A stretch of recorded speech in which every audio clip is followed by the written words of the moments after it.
Tak hanya dampingi Prabowo, Didit Hedi Prasetyo juga berperan rancang dekorasi pelantikan Presiden.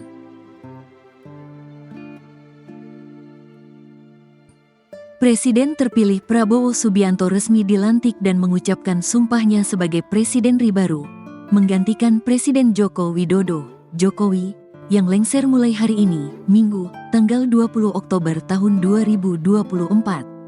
Prabowo hadir di gedung MPR DPR RI didampingi oleh putra sematawayangnya, Didit Hedi Prasetyo. Tak hanya mendampingi sang ayah di hari pelantikan Prabowo sebagai Presiden RI, ternyata Didit juga berperan penting acara pelantikan Presiden hari ini.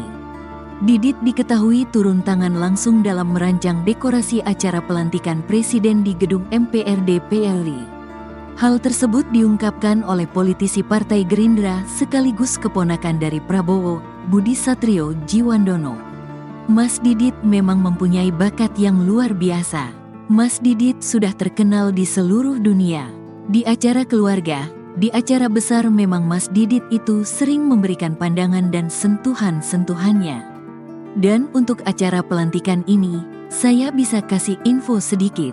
Mas Didit lah yang secara ide dan gagasan yang merencanakan. Tadi malam mengeksekusi persiapan dekorasi di dalam kompleks parlemen, kata Budi di depan kediaman Prabowo di Kertanegara, Jakarta Selatan, sebelum ia berangkat ke kompleks parlemen.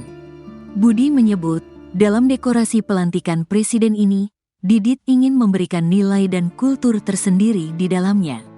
Bisa terlihat dalam dekorasi gedung parlemen yang dihiasi banyak pohon-pohon dan tanaman berwarna hijau.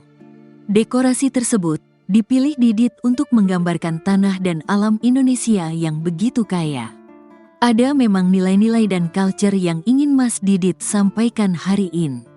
Kita lihat nanti nuansa hijau, nuansa pohon-pohon yang menggambarkan tanah Indonesia. Alam Indonesia yang begitu kaya. Tanah Indonesia yang begitu beragam, terang Budi.